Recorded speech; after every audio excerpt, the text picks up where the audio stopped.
2작전사령부가 UFG 연습의 일환으로 민관군경 통합 대테러 훈련을 실시했습니다. 기동 예비 전력이 대거 참가해 신속한 대응 능력을 확인했습니다.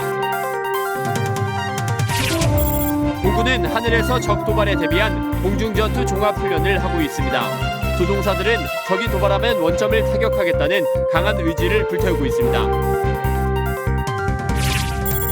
공군 11전투비행단은 전시에 부대 내에서 취사를 할 수 없을 경우에 대비해 영해 동원 시설을 이용한 비상급식 훈련을 가졌습니다. 차질 없는 작전 지원 절차를 숙달했습니다. 시청자 여러분 그리고 장병 여러분 안녕하십니까? 국방 뉴스를 전해드립니다. 육군 2작전 사령부가 UFG 연습과 연계해 대구 월드컵 경기장에서 민관군경 통합 대테러 훈련을 실시했습니다. 기동 예비 전력인 육군 항공 헬기 21대와 특공부대 250여 명, 100여 명의 경찰과 소방 관계자들도 참여했습니다. 이용석 기자의 보도입니다. 폭발 소리와 함께 뿌연 연기가 발생합니다. 경기장은 그야말로 아수라장. 테러범이 인질을 붙잡고 폭발물을 터뜨렸다는 신고가 접수됐습니다. 이에 육군 2작전사 대테러 초기 대응팀과 경찰 특공대는 헬기 패스트로프를 이용해 경기장 내부로 진입합니다. 특공여단은 테러범의 도주를 방지하기 위해 경기장 외곽을 차단했고 저격수는 경기장 지붕에 자리 잡았습니다. 대테러팀과 경찰 특공대가 테러범과 협상에 나섰지만 협상은 결렬. 유리를 부수고 현장에 들어가 테러범을 제압하고 인질을 구해냅니다. 특공여단은 이 적전사의 핵심 기동 예비 전력으로서 적이 도발 시 현장에서 적을 처절히 응징하고 현장에서 작전을 승리로 이끌 수 있는 전투 준비 태세를 완벽히 갖추고 있습니다. 훈련은 선제적인 초기 대응을 통해 골든타임 내에 사건 현장에서 작전을 종결할 수 있는 능력을 향상하는 데 중점을 뒀습니다. 육군 2작전사령부는 한미연합 및 민관군경 합동으로 헬기 21대, 총 350여 명을 투입해 실전을 방불케 하는 훈련을 펼쳤습니다. 최근 북한의 테러 위협이 심해지고 있는 가운데 이날 훈련으로 후방 지역 테러에 신속하게 대처하는 능력이 한층 강화될 것으로 기대됩니다. 국방뉴스 이용석입니다. 을지 프리덤 가디언 연습 첫날인 지난 22일 공군이 대규모 종합전투훈련인 소링 이글을 실시했습니다. 조종사들은 적이 도발하면 원점을 타격하겠다는 강한 의지를 보였습니다. 심예슬 하사가 취재했습니다. 우리 공군의 주력 전투기인 F-15K와 KF-16이 굉음과 함께 활주로를 박차고 날아오릅니다. 최신의 전투기로 구성된 공격 편대군이 V자 편대를 이루며 적진을 향해 날아갑니다.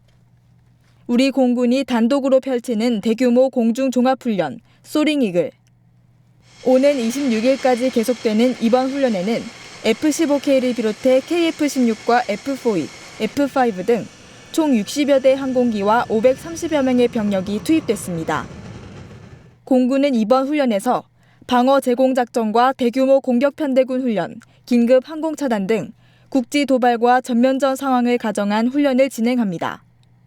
또한 2737 항공통제기의 공중 통제를 통해 대규모 항공 전력이 적 스쿼드 미사일과 유사한 모의 표적을 탐지 타격하는 등 킬체인 능력을 배양합니다.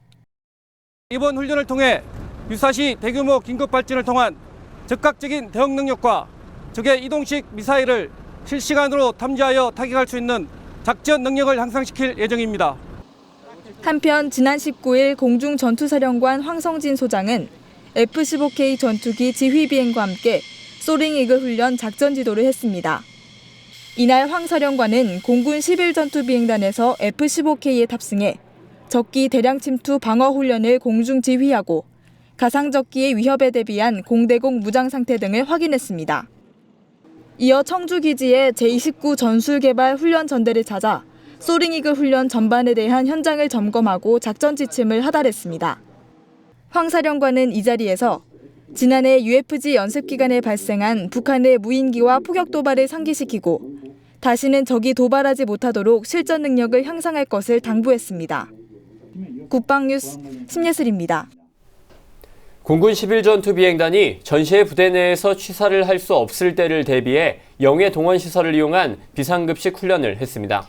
부대는 이번 훈련을 통해 어떤 상황에서도 작전 지원에 차질이 없도록 철저하게 대비하겠다고 밝혔습니다. 오상현 기자의 보도입니다.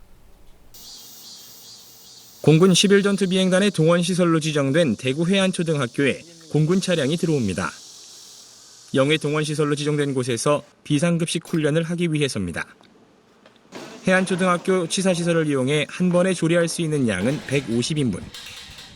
평상시 2,000명분의 식사를 준비하는 급양중대원들은 능숙한 솜씨로 신속하게 조리를 합니다. 일반적으로 비상급식 훈련을 하면 전투식량이나 비상급식차 등을 이용해 영내에서 훈련을 합니다. 하지만 취사기구가 피폭되거나 화학오염 등으로 급식이 불가능한 상황이 되면 동원시설을 이용해야 합니다. 저희는 그에 대비해서 이동 경로를 점검하고 실제로 익숙치 않은 취사기구를 활용해서 취사를 하는 그런 실증적 훈련을 하러 왔습니다. 부대는 이번 훈련을 통해 전반적인 비상급식 지원 절차를 숙달할 수 있었다며 앞으로도 어떤 상황에서도 작전 지원에 차질이 없도록 철저하게 대비하겠다고 밝혔습니다. 국방뉴스 오상현입니다. 육군 17사단이 8월 22일부터 24일까지 인천시청에서 군장비 물자 전시회와 체험 행사를 실시합니다. 을지연습 기간인 만큼 행사장을 찾은 시민들의 안보의식도 한층 높아질 것으로 보입니다. 이혜인 중위가 보도합니다. 40대의 남성 2명이 사격에 집중합니다. 페인트총으로 풍선을 맞히는 이 게임의 상품은 다름 아닌 건빵입니다. 건빵을 사수하기 위한 의지가 웬만한 군인 못지않아 보입니다. 육군 17사단이 개최한 군 장비 물자 전시회와 체험 행사 현장입니다. 인천시청 내부에 마련된 행사장에는 헌병대와 함께하는 포토존을 시작으로 군 장비와 물자들이 전시돼 있습니다. 모두 장병들이 사용하는 보급품과 실제 전투 현장에서 사용하는 장비들입니다. 시민들은 평소 접하기 힘들었던 장비들을 마음껏 만져보고 진지하게 설명도 듣습니다. 용사들도 평소 자신이 다루던 장비들을 직접 설명하며 색다른 기분과 자부심을 갖습니다. 이번 전시회를 준비하면서 민간인들이 어떻게 군용 장비를 쉽게 이해할 수 있을까에 대한 고민이 많았는데 생각했던 것보다 잘 이해해 주셔서 감사하고 민간 사회와 군 사회가 좀 더 가까워질 수 있는 계기가 된 것 같아서 정말 보람찬 전시회가 되는 것 같습니다. 함께 진행된 안보사진 전시회도 관람객들의 눈길을 끌었습니다. 그동안 끊임없이 행해졌던 대남 도발의 역사를 돌아보며 시민들은 자연스럽게 국가 안보의 중요성을 깨닫습니다. 군에서 이런 행사를 열어주셔서 감사하고요. 민간군이 함께 할 수 있는 기회가 생겨서 정말 좋았던 것 같아요. 이번 행사를 통해 이제 시민들의 안보의식이 성장할 것 같습니다. 부대는 군에 대한 국민의 신뢰와 안보의식이 필요한 시기라며 앞으로도 군과 시민이 가까워질 수 있는 기회를 만들어 나가겠다고 밝혔습니다. 국방뉴스 이혜인입니다. 정부는 북한이 지난 17일 핵무기 원료인 플루토늄과 고농축 우라늄을 생산하고 있다고 밝힌 것과 관련해 심각한 우려를 나타냈습니다. 북한의 주장이 사실이라면 24일 한중일 외교장관회의에서 이 문제가 반드시 논의될 것으로 예상하고 있다고 밝혔습니다. 윤현수 기자입니다. 정부는 북한의 핵무기 원료 물질의 생산 발언과 관련해 유엔 안보리 위반이라면서 심각하게 받아들이고 있습니다. 사용 후 핵연료 재처리를 통한 플루토늄 증대와 농축 우라늄 생산은 북한의 핵무기 증대와 직결되기 때문입니다.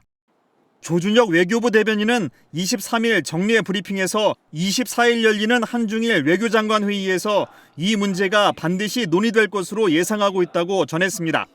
미국 등 관련국과 긴밀한 공조 아래 대응 여부를 협의하고 있다고 덧붙였습니다. 앞서 북한 원자력연구원은 지난 17일 핵무력 건설과 원자력 발전에 필요한 농축 우라늄을 생산하고 있다고 밝혔습니다. 미국이 핵무기로 위협하고 있는 조건 아래 핵실험을 중단하지 않겠다면서 5차 핵실험 도발도 내비쳤습니다. 한편 미 과학국제안보연구소 ISIS는 북한이 올해 사용 후 핵연료를 재처리해 핵무기 2개에서 4개 분량의 플루토늄을 얻은 것으로 보인다고 밝혔습니다. 북한이 재처리를 통해 추출한 플루토늄의 양을 5.5에서 8kg으로 추정하고 핵무기 1개당 2에서 4kg의 플루토늄이 쓰이는 점을 고려해 이같이 산출했다고 설명했습니다. 정부는 앞으로 우방국 등과 함께 철저한 검증을 거친 뒤 유엔 안보리 차원의 대응에 나설 것으로 관측됩니다. 국방뉴스 윤여수입니다. 국방TV KFN 스페셜 전우를 찾아서가 방송통신심의위원회 선정 이달의 좋은 프로그램 상을 받았습니다. 방송통신심의위원회 이달의 좋은 프로그램은 방송 제작인의 창작 의욕을 고취시키고 방송 프로그램의 질을 향상시키기 위해 1991년부터 매월 선정해온 상입니다. 이번 2016년 6월 수상작으로는 지상파 TV와 라디오, 뉴미디어, 지역방송 등 36편의 작품 중에서 국방TV 전우를 찾아서를 비롯한 6편이 최종 선정됐습니다. 뉴미디어 부문에서 선정된 KFN 스페셜 전우를 찾아서는 호국보훈의 달을 맞아 제작된 특집 다큐멘터리로 전국을 돌며 6.25 전쟁에서 함께 싸웠던 전우의 유해를 찾는 두 노병의 여정을 담고 있습니다. 국방홍보원은 앞으로도 역사의 뒤안길에 묻혀있는 전사와 국군 유해 발굴 관련 프로그램 제작에 노력할 예정입니다. 국방뉴스 특별기획 훈련병의 품격, 해군 해난구조대 수중작전의 영웅들 시간입니다.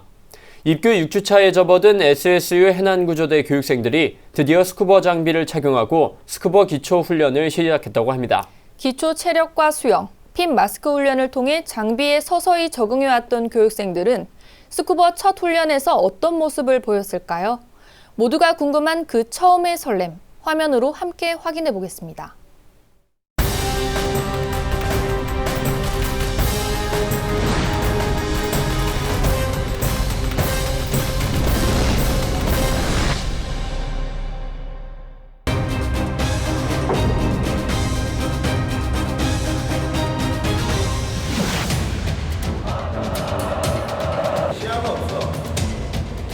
입교 6주차. 교육생들은 기초 스쿠버 훈련을 시작했습니다. 이제 정말 심해 잠수사의 꿈에 한 걸음 더 다가가고 있다는 사실 때문인지 어느 때보다 긴장한 모습들입니다.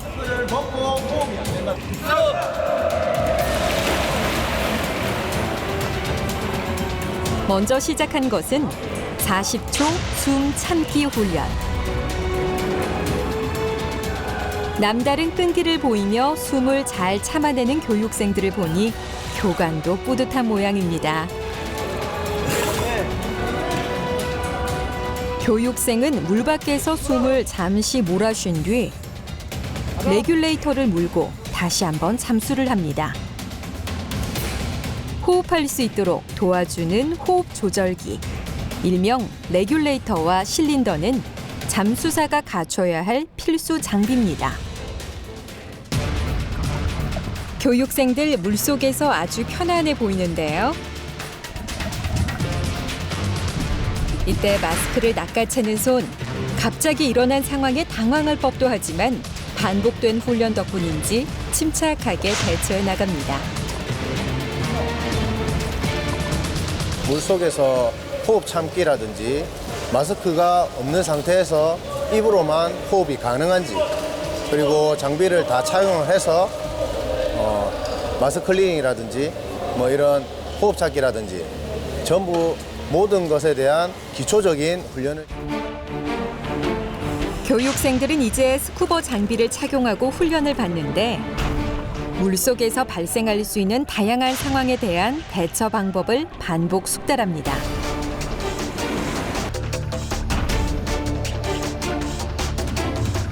거친 물살에 벗겨진 마스크를 다시 안정적으로 쓰거나 공기를 제대로 공급받을 수 없을 때 동료의 레귤레이터로 함께 호흡하는 방법들을 말이죠. 이거 진짜 잘못하면은 집중 안 하면 바다에서 죽겠구나 그런 생각 하면서. 기초 스쿠버 훈련을 수월하게 해낸 교육생들. 그 모습만 봐도 늠름합니다. 하지만 이 훈련이 다일까요?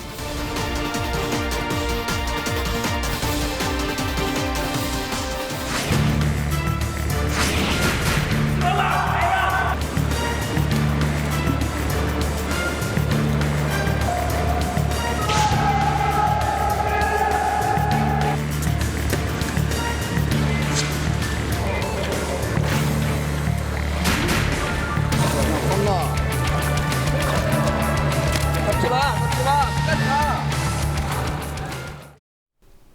통일부 유니TV와 함께하는 통일 현장 시간입니다.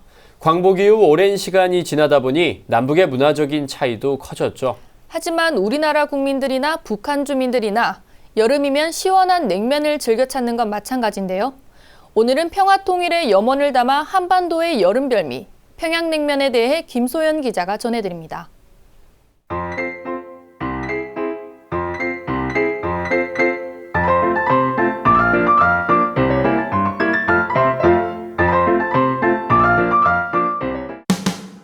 여름철 빼놓을 수 없는 국민별미 냉면. 차가운 국물에 슴슴한 면발. 이 냉면은 사실 평양의 대표 음식입니다. 올 상반기 최고의 시청률을 기록한 드라마 태양의 후예에서도 주인공인 유시진 대위가 평양 제1의 냉면집이라는 옥류관에 방문해 화제가 됐었죠. 식초 냉면에 골고루 뿌려주시고 겨자는 육수에 풀어 드시면 맛이 더욱 좋습니다. 냉면에 대한 최초의 기록은 조선 후기 동국세식이라는 세시 풍속집에서 찾을 수 있습니다. 냉면은 동치미 등 김치 국물에 메밀국수를 말아먹는 것을 이르며 그중 최고는 평양냉면이라는 것. 예로부터 평양은 들이 넓어 밥국식이 풍족하고 특히 메밀이 많이 생산돼 국수 요리를 즐겨 먹었다고 전해집니다. 그래서 평양냉면은 평양 온반과 녹두지짐, 대동강 숭어국과 함께 평양 4대 음식으로 불립니다. 평양 지방에서 즐기던 냉면이 남쪽에서 대중적인 사랑을 받기 시작한 건 분단 이후. 실향민들이 서울에 정착하면서부터입니다. 1960년 을지로와 동대문 일대에 평양냉면집이 생기면서 냉면은 전국으로 퍼져나갔는데요. 하지만 분단이 길어지면서 냉면 맛에도 조금씩 차이가 생기기 시작합니다. 평양냉면 1번지인 북한 옥류관에서 요리사로 일하다 90년대 탈북해 현재 서울에서 북한 요리 전문점을 운영하고 있는 특별한 분을 만났습니다.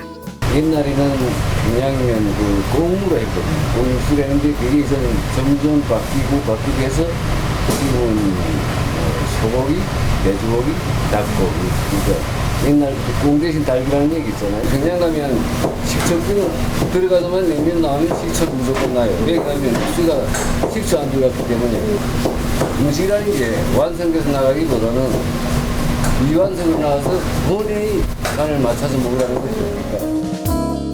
양념을 최소화해 메밀과 육수 등 원재료 맛을 느끼며 먹는 평양냉면은 통일 이후 우리나라 사람들이 북한에 가서 가장 맛보고 싶은 음식으로 꼽기도 했는데요. 지금과 같은 계절이야 뭐니 해도 이 시원한 평양냉면이 제일 아닙니까? 시원한 평양냉면 생각이 나서 우리 가족은 이렇게 옥류관에 자주 찾아오곤 합니다. 최근 북한에서는 천하제일진미로 평양냉면을 꼽으며 냉면 만드는 법을 자세히 소개하기도 했습니다. 국물에 뜬 기름과 고품을 깨끗이 걷어낸 다음 소금과 간장으로 간을 맞춥니다. 여기서 중요한 것은 육수는 뚜껑을 열고 끓여야 달고 구수한 맛을 살릴 수 있습니다. 또한 육수의 구수한 감칠맛을 그대로 살리자면 끓인 물을 빨리 식히지 말고 서서히 식혀야 합니다. 긴 면가락처럼 남북을 하나로 잇고 있는 냉면. 남북이 함께 모여 시원한 냉면 한 그릇 나눠 먹을 그날을 꿈꿔봅니다. 국방뉴스 김소연입니다. 오늘은 2016 UFG 연습과 관련해 하늘과 땅에서 이뤄진 각종 훈련 소식 전해드렸는데요. 우리 군은 어떠한 경우에도 우리 국민의 생명과 재산을 보호하는 데 최선을 다할 것입니다. 국방뉴스를 마칩니다. 시청해주신 여러분 고맙습니다.